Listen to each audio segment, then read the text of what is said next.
So hey everyone, welcome. So today we are going to look at how do you clear AWS certifications or you crack AWS certifications.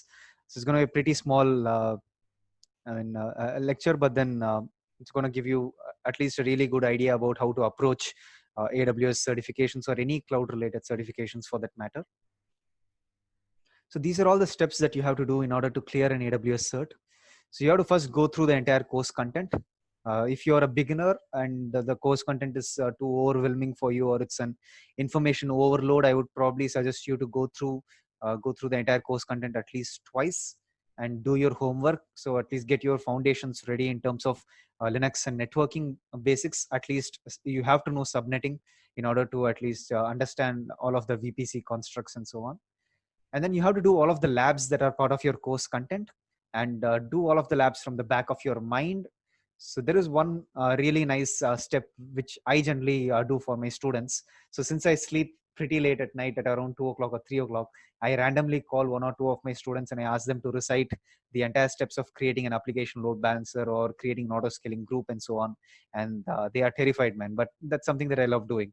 So you have to remember each and every step or each and every configuration, irrespective of whatever time or day it is, right? So, and then the fourth step would be to go ahead and read all of the white papers and FAQs.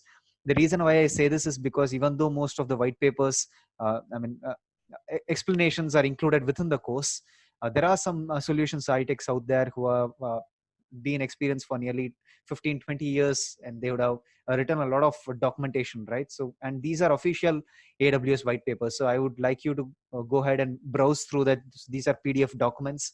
So for the Solutions Architect Associate, you do have one called as the well architected framework. So I would love you to just go through that website and look at all of the white papers. And to directly go ahead and look at FAQs, it's very easy to search for one. So all you have to do is go to Google and search for AWS S3 FAQ or AWS EC2 FAQ. Just type the respective service and type FAQ, and automatically you're going to land in that page. And then the fifth step would be to go ahead and do practice exams from WizLabs, BrainCert, and Udemy. And I would suggest you to do it at least twice in order to get all of these questions and scenarios into your mind. So I would generally like you to start off with WizLabs and then BrainCert and then Udemy, because there is one particular person called as John Bonso in Udemy, and when his practice tests are pretty difficult, but then it prepares you for the exam. So in that way, the Udemy is the most toughest over here, and WizLabs and BrainCert are on at least on the same level as toughness. So you have to do the practice tests only after you have finished the previous 4 steps. I don't think that you can do practice tests and directly skip all of the content and go ahead and write your exam. I've seen people do that. I really don't want anyone to do that. So it's very, very important that you get the content in your mind. It should be pretty deep. So therefore, when you start doing practice tests, you should at least get 85 plus, 85% plus, right? And if you are getting at least 60 or 62 in your first practice test, I would ask you to go back and read the content once more and then approach the practice test again after a week or two, once you have more content in your mind, right? And once you finish your practice test, at least I would suggest within 2 or 3 days, go ahead and write your exam, because the entire content will be fresh in your mind. That's one thing that I generally advise a lot of people to do. And then you have to read blog posts of people who have cleared these exams and posted their exam experience on the internet, their exam reviews. You can read the A Cloud Guru forums. You can go through Jayendra Patil's blogs, and these are pretty helpful, because when you're going for your exam, you have a lot of content in your mind, and these blog posts and these exam experience reviews would bring all of that content, which is very broad in nature, to a pretty narrow in nature, to at least allow your mind to concentrate only on certain AWS services in depth. And then the last step would be to go ahead and write your final certification exam. So it's not an easy stuff to do, but then when you put your mind to it, at least 2 months of time, you will be able to do it. So what are the steps that you do after you finish your AWS certification, right? So there are some things that you have to look out for. So there are some benefits that you have to look out for.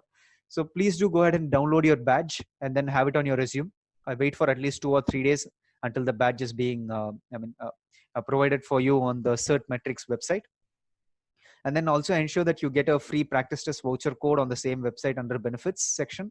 And also that you get a 50% off voucher code for your next exam, which is excellent, because any other AWS exams that you write after this, you can use that 50% off voucher code. And I wrote mine in 2017, and I still do have 1 or 2 voucher codes, which I can go ahead and use for my next exams. So will AWS alone help you in the market just by clearing this entire course? Will that alone help you in the market to get a new job with a really good high salary? I really don't think so, because the way the world is going, not just one cloud is going to help you, at least multiple clouds are going to help you. And at the same time, not even one cloud is going to help one particular customer.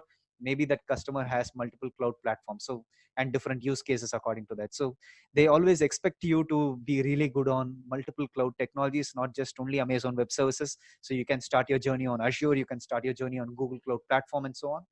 And then I always believe in this particular philosophy that I generally say in my guest lectures. So one concept today is always equal to 300 concepts a year, which is equal to 4 certifications.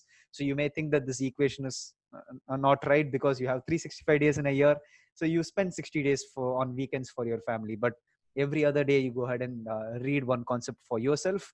And irrespective of whether you're a developer or a tester or 15 or 20 years experience in the market, I would recommend you guys to at least spend 1 hour a day for yourself, because that's going to be very, very helpful in the future. You can stay up to the market, you can stay at par with the market if possible, within your domain at least, right? And then some other future technologies that you can concentrate on are Docker, Jenkins, Kubernetes, DevOps, Ansible, Chef, Puppet, so many other.